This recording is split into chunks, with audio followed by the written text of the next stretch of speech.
Thomson Bible, Matthew chapter 26. When Jesus had finished all these discourses, he said to his disciples, "You know that 2 days hence is the Passover, when the Son of Man is to be delivered up to be crucified. At that time the chief priests and the scribes and the elders of the people were convened to the court of the high priest, whose name was Caiaphas, and were consulting how they might take Jesus by surprise and kill him. And they said, 'Not at the festival, that there may not be a tumult among the people.'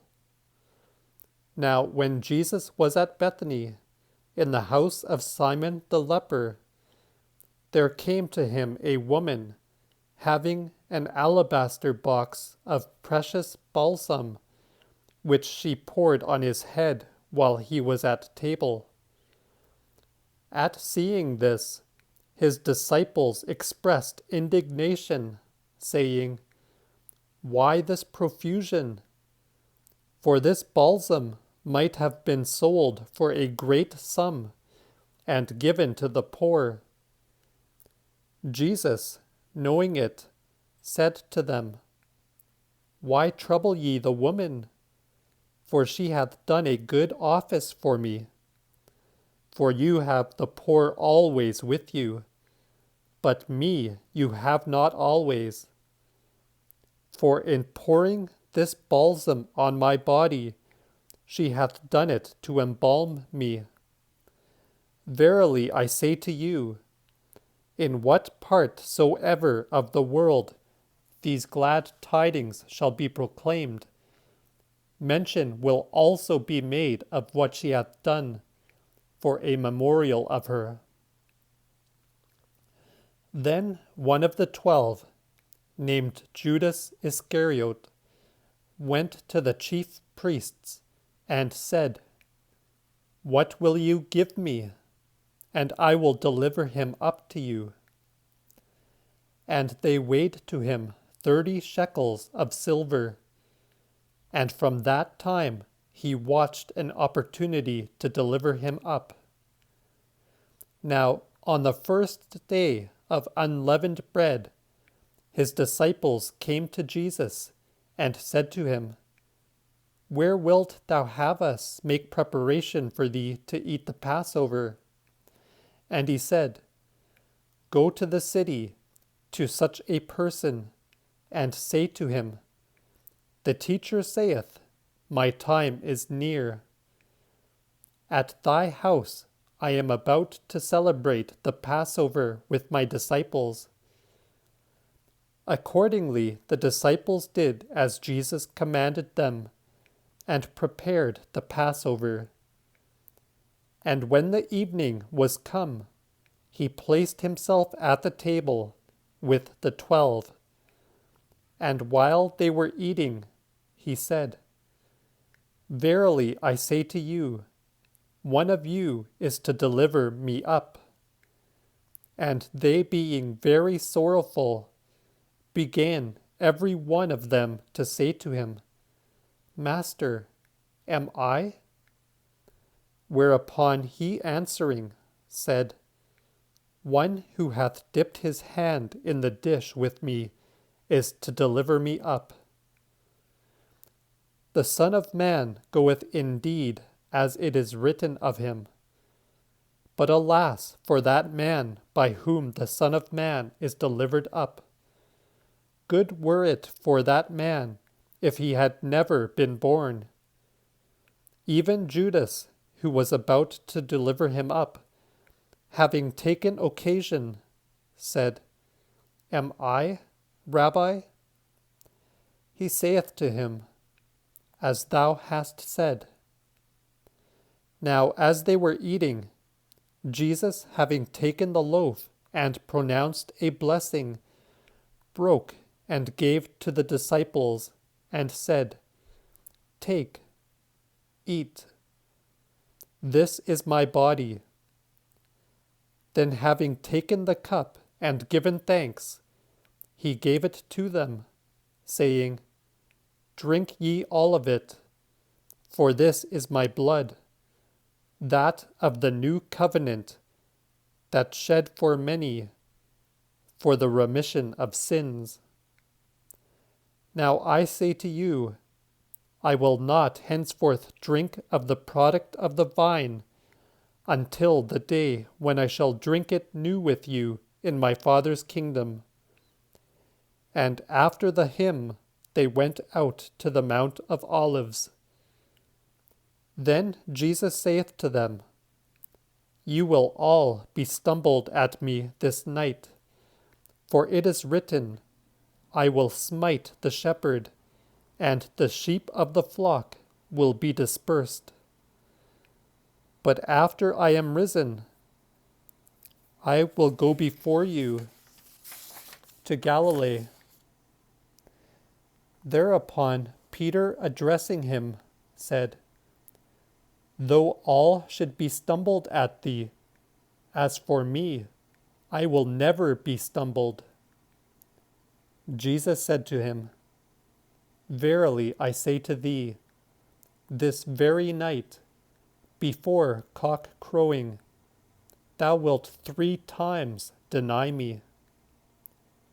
Peter saith to him, "Though I should die with thee, I will not deny thee." And so said all the disciples.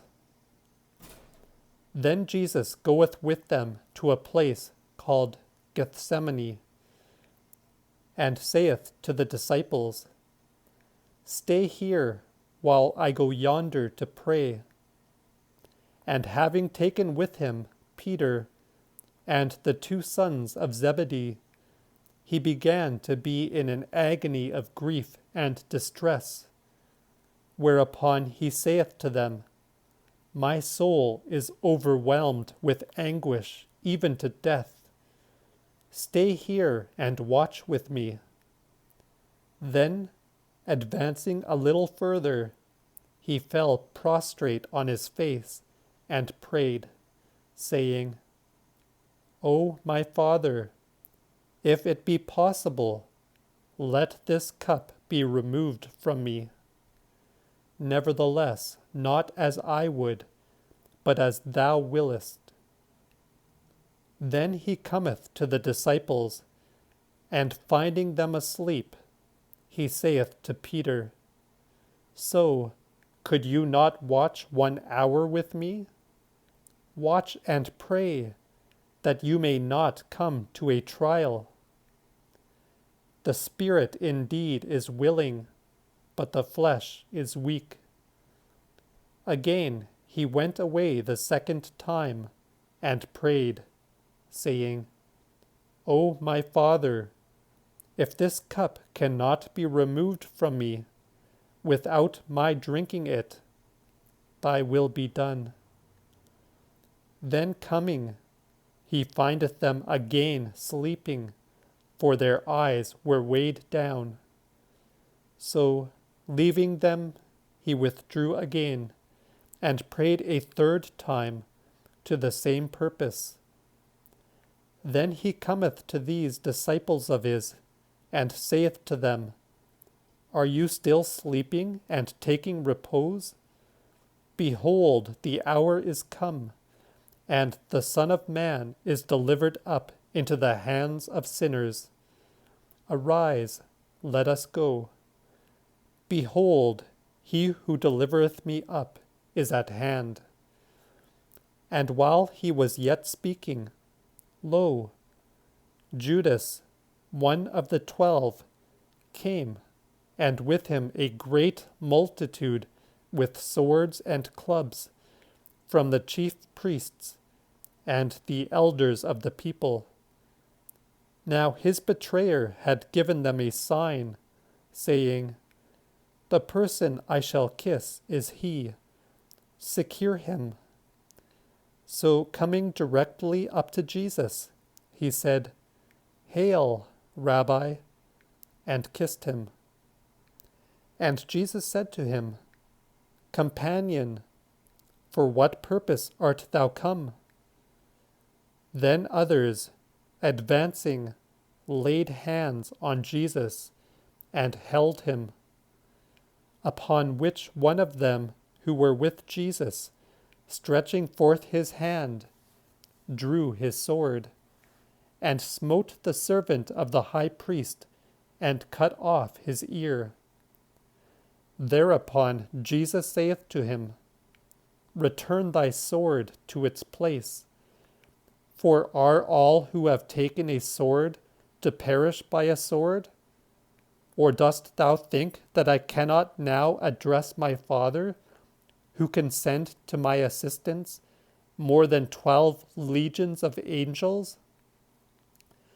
How then would the Scriptures be fulfilled, that thus it must be? At that instant Jesus was saying to the multitudes, Are you come out as against a robber with swords and clubs to take me? Day after day I sat before you teaching in the temple, and you did not lay hold on me. But all this is done, that the writings of the prophets may be confirmed. Then all the disciples forsook him and fled. And they who had hold of Jesus led him away to Caiaphas, the high priest, where the scribes and the elders of the people were assembled. Now Peter followed him at a distance, even to the court of the high priest. And having gone in, he sat down with the attendants to see the issue.